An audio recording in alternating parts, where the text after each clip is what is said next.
നമ്മുടെ കാരണഭൂതന്റെ ഭരണം 9 കൊല്ലം കഴിഞ്ഞ് 9.5 കൊല്ലം കഴിഞ്ഞ് 9.25 കൊല്ലം ആയപ്പോഴാണ് പെട്ടെന്ന് തിരുവനന്തപുരത്ത് സെക്രട്ടേറിയറ്റിലിരിക്കുന്ന ഒരു അണ്ടർ സെക്രട്ടറി ഒരു ഉൾവിളി ഉണ്ടായി. അവിടെ ഒരു അണ്ടർ സെക്രട്ടറിക്ക് പെട്ടെന്ന് ഒരു ഉൾവിളി ഉണ്ടായിട്ട് ഒരു ഉത്തരവ് പുറപ്പെടുവിക്കുകയാണ്. അതോ കാരണഭൂതൻ തന്നെ പറഞ്ഞ് ജയിച്ചാണോ എന്ന് സംശയമുണ്ട്. കാരണം ഇത് ഭരണപരിഷ്കാര വകുപ്പിൽ നിന്നാണ് ഈ കിതാബ് അല്ലെങ്കിൽ ഈ കടലാസ് വന്നിട്ട് അത് മുഖ്യൻ നേരിട്ട് ഭരിക്കുന്നത്. ആ വകുപ്പിൽ നിന്ന് ഒരു ഇണ്ടാസ് ഇറങ്ങിയിരിക്കുകയാണ്. ഇനിമേലിൽ മുഖ്യമന്ത്രിയെയോ മറ്റു മന്ത്രിമാരോ പരാമർശിക്കുന്നിടത്ത് എത്രയും ബഹുമാനപ്പെട്ട ബഹുമാനപ്പെട്ട മുഖ്യമന്ത്രി അല്ലെങ്കിൽ ബഹുമാനപ്പെട്ട മന്ത്രി എന്ന് പരാമർശിക്കണം. ബഹുമാനമില്ലാതെ വെറുതെ മുഖ്യമന്ത്രി എന്നു, വെറുതെ റവന്യൂ മന്ത്രി എന്നു, വെറുതെ കൃഷി മന്ത്രി എന്നു, വെറുതെ മൃഗസംരക്ഷണ വകുപ്പ് മന്ത്രി എന്നു, വെറുതെ കുടുംബക്ഷേമ വകുപ്പ് മന്ത്രി എന്നു, വെറുതെ മൃഗസംരക്ഷണ വകുപ്പ് മന്ത്രി എന്ന് പറയാൻ പാടില്ല.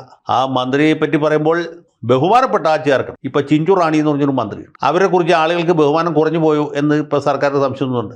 അപ്പോൾ ബഹുമാനപ്പെട്ട മൃഗസംരക്ഷണ വകുപ്പ് മന്ത്രി ചിഞ്ചു റാണി എന്ന് പറയും. അതുപോലെ വീണ ജോർജിനെ കുറിച്ച് ബഹുമാനപ്പെട്ട ആരോഗ്യമന്ത്രി വീണ ജോർജ് എന്ന് പറയും. ബഹുമാനപ്പെട്ട വിദ്യാഭ്യാസ മന്ത്രി വി ശിവൻകുട്ടി എന്ന് പറഞ്ഞാൽ ഇനി മേലിൽ സെക്രട്ടേറിയറ്റിലെ ഉദ്യോഗസ്ഥന്മാർക്കാണെങ്കിലും ആ വില്ലേജ് ഓഫീസർമാർക്കാണെങ്കിലും ഒക്കെ അവർക്ക് മേലിൽ ശമ്പളം കിട്ടുള്ളൂ.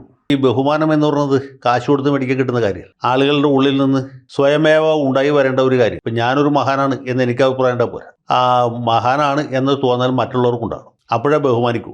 അങ്ങനെ ഇല്ലാതെ വരുമ്പോൾ നമുക്ക് തന്നെ ഒരു അപകർഷതാ ബോധമുണ്ട്. എന്നെ കണ്ടാൽ ആരും ബഹുമാനിക്കുന്നില്ല, എന്നെ കാണുമ്പോൾ ആളുകൾ എഴുന്നേറ്റ് നിൽക്കുന്നില്ല, അല്ലെങ്കിൽ ആ തോളത്ത് കിടക്കുന്ന 2 മൂണ്ട് എടുത്ത് അരയിൽ കെട്ടുന്നില്ല എന്നൊക്കെ എനിക്ക് തോന്നാൻ തുടങ്ങിയാൽ വലിയ ബുദ്ധിമുട്ടും. പിന്നെ ജനങ്ങൾ സ്നേഹിച്ച മുഖ്യമന്ത്രിമാരുണ്ട്. ഇ.കെ. നായനാരെ ആളുകൾക്ക് സ്നേഹം, ഉമ്മൻചാണ്ടിയെ വലിയ സ്നേഹം, വി.എസ്. അച്യുതാനന്ദനോട് ആളുകൾക്ക് ന്യായമായ ബഹുമാനവും ആദരവും ഉണ്ട്. അച്യുതമേനോടും അതുപോലെ തന്നെ. ഇ.എം.എസ്. നമ്പൂതിരിപ്പാടിനെ മുഖ്യമന്ത്രി എന്നുള്ള നിലയ്ക്കുള്ള ഭരണ മികവ് കൊണ്ടല്ല, അദ്ദേഹത്തിന്റെ ബുദ്ധിപരമായ മറ്റ് കഴിവുകൾ കാരണം അദ്ദേഹത്തെ ബഹുമാനിച്ചു. ആർ ശങ്കറിന്റെ തലയെടുപ്പും ഗാംഭീര്യവും ഒക്കെ കണ്ടാൽ ബഹുമാനം ഇല്ലാത്തവനാണെങ്കിലും ഇരിക്കുന്നവന് ഇരുന്നിടത്തുനിന്ന് എഴുന്നേറ്റ് പോകാൻ ആ രീതിയിലുള്ള ഒരു ആകാര സുഷമയും ഗാംഭീര്യവും ഒക്കെ അദ്ദേഹത്തിനുണ്ട്. അപ്പോൾ ഓരോരുത്തരും ഓരോ രീതിയിലാണ് ജനങ്ങളുടെ ആ സ്നേഹാദരവുകൾ പിടിച്ചു പറ്റും. അപ്പം അങ്ങനെ ബഹുമാനപ്പെടുത്താൻ പോവുകയാണ്. ബഹുമാനപ്പെട്ടാന്ന് പറയുമ്പോൾ തന്നെ അതിലൊരു വലിയ പെടലും ഉണ്ട്. ഇനി മേലിൽ കേരളീയരെ മൊത്തത്തിൽ ബഹുമാനിപ്പിക്കാനുള്ള പരിപാടികളാണ് നമ്മുടെ സർക്കാരിൻ്റെ ഈ പുതിയ ഇണ്ടാസ് വന്നിട്ടുള്ളത്.